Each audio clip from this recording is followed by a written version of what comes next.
Hello everyone. In this video I will be analyzing a game that I recently played in an over-the-board federated tournament against a player who was ranked who was against a player who was rated 1542 FIDE rating. So the game starts with d4. I'm playing white here. Knight f6, c4, c5, d5. I was hoping for the Benoni, which I was quite familiar with, and I had played a lot of games. This is a modern Benoni variation. I was quite comfortable with this, so I kind of expected the Benoni, but to my surprise, he played the Benko Gambit, which I had faced in the past, but I was not so confident dealing with it right now.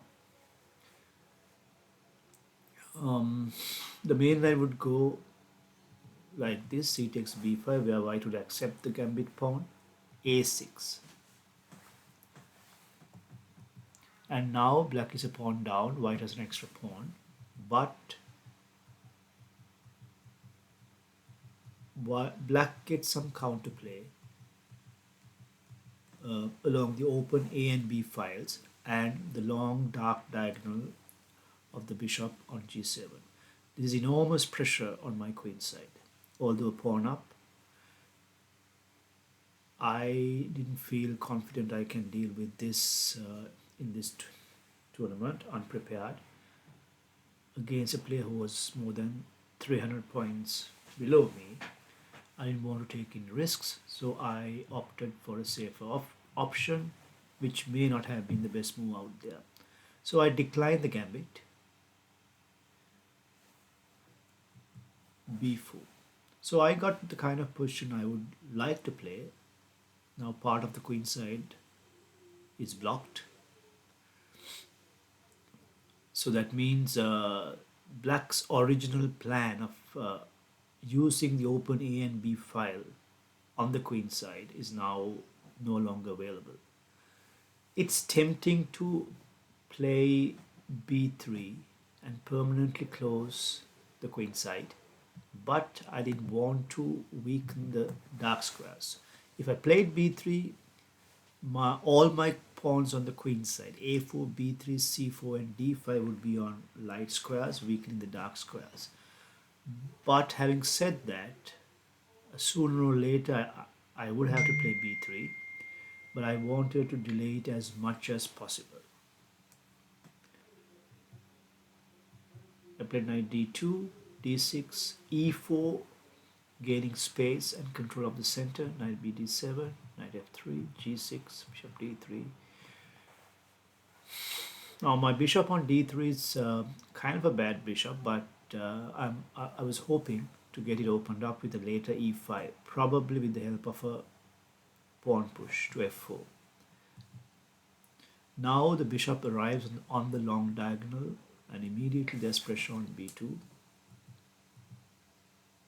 So it's hard for me to get this bishop on c1 developed somewhere because of the attack on b2, and I can't play b3 because it exposes my rook on a1. So it felt natural to play rook b1 to get the rook out of danger, as well as protect my pawn on b2. Bishop is attacked.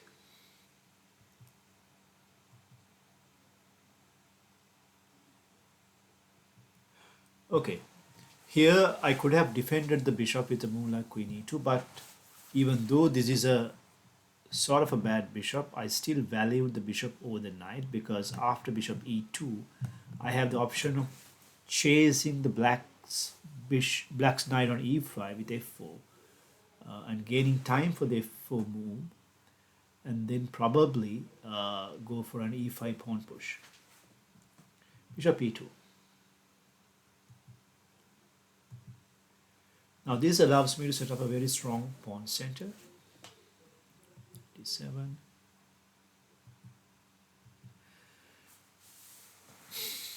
One of the main intentions of this video is to actually focus on the positional mistakes made by players around 1500. They are not weak players, they don't make blunders, but they still make suboptimal moves positionally. I want to focus on move number 12 and move number 14 played by black. Bishop a6 to apply pressure on c4 obviously. Is attacked by two pieces. It's defended by two pieces, so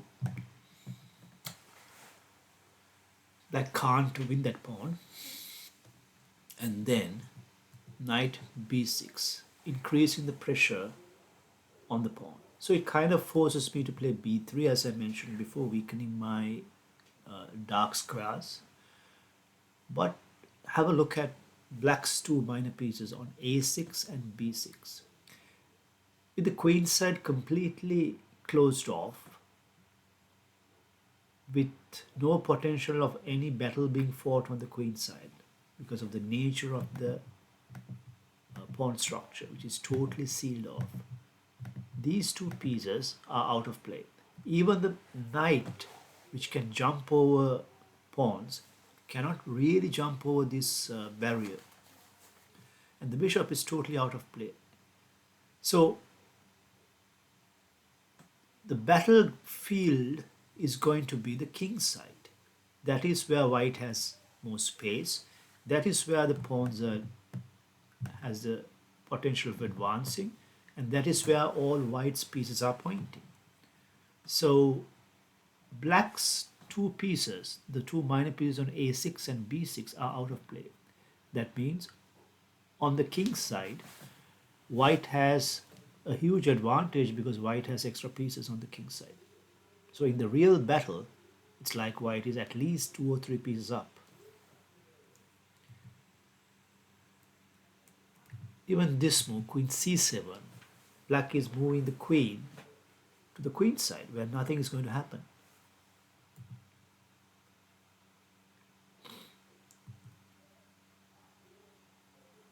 Bishop b2 was kind of tempting to get rid of the strong bishop on g7, but at the same time I was worried this dark square weakness on my queen side could cause any issues. Still, it's not clear how black can exploit this weakness because it's very hard for black's pieces to come anywhere close to this my queen side because of the closeness of the position. But still, assuming the game goes into an end game, I didn't want to take the risk of so many weaknesses on my queen side. So I delayed exchanging the dark squared bishop, but instead I expanded in the center and decided to give up the pawn. Out of all black's pieces, the bishop on g7 is the most powerful piece. It's the only developed piece, it's the only active piece. So here I offer a pawn to win that only active piece black has. He took the bait, and now I'm a pawn down, but I got rid of his strongest piece. Here I'm not winning the rook because there's this check, king h1, castle. Another thing has happened here, in addition to the two inactive pieces on the queen side. Look where black's queen is. Although this is the middle game, it's still not safe for the queen to wander into the heart of the enemy position. Here the queen is on f3, surrounded by white's minor pieces and even the major pieces, and it can get attacked, and white can get the pieces to move aggressive squares with tempos, gaining time by attacking the queen. Rook f3. So this is enough compensation for the lost pawn. Queen has to go somewhere. Queen e4. Yes, bishop d3. Further attacks the queen. Queen moves to g4. Queen d2. Now the threat is simple. With the With the elimination of the dark squared bishop, it's black's dark squares which have become weak, and to make matters worse, white has a dark squared bishop. So the simple threat is queen h6, penetrating through the dark squares and delivering mate on g7. So black has to stop that. f6. It weakens the king side, but it blocks the bishop's diagonal, and the mate is stopped.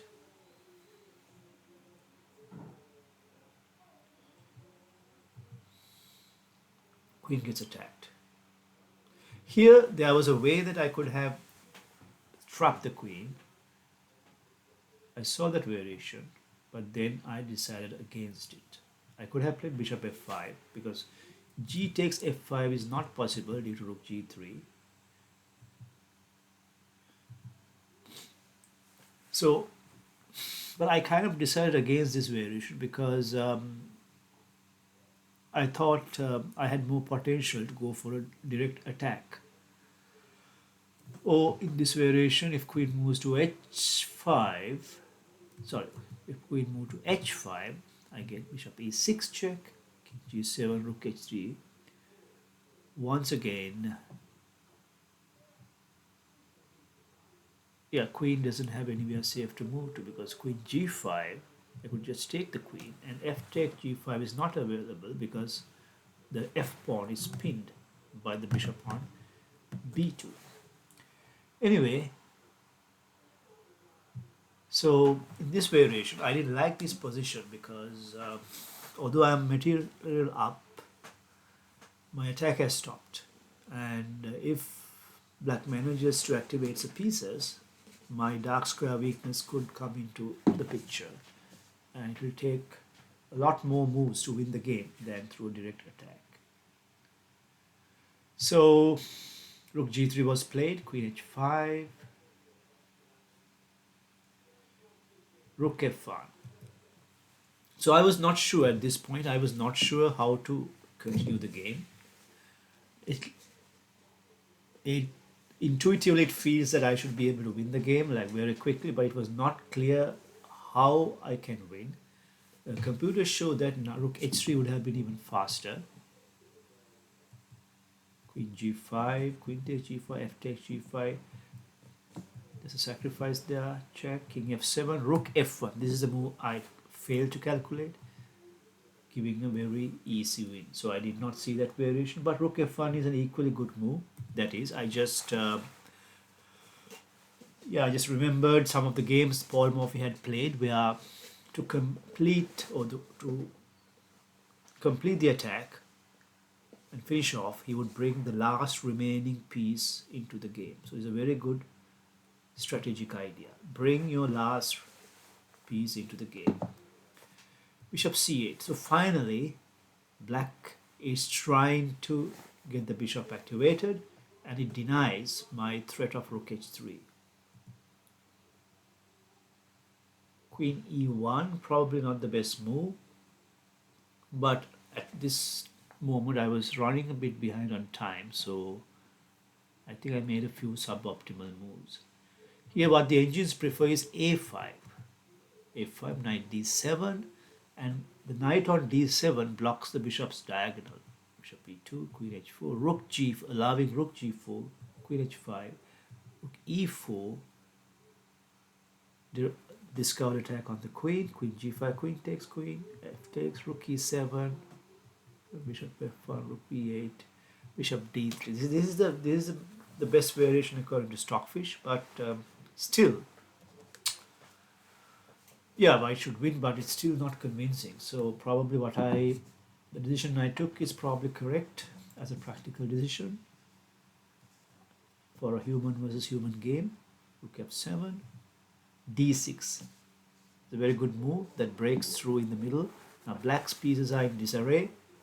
There's a rook undefended, could get exposed through either queen e4 or bishop e4, and then rook on f7 is kind of out of place, and white's queen or even the rook could penetrate all the way down to the 8th rank.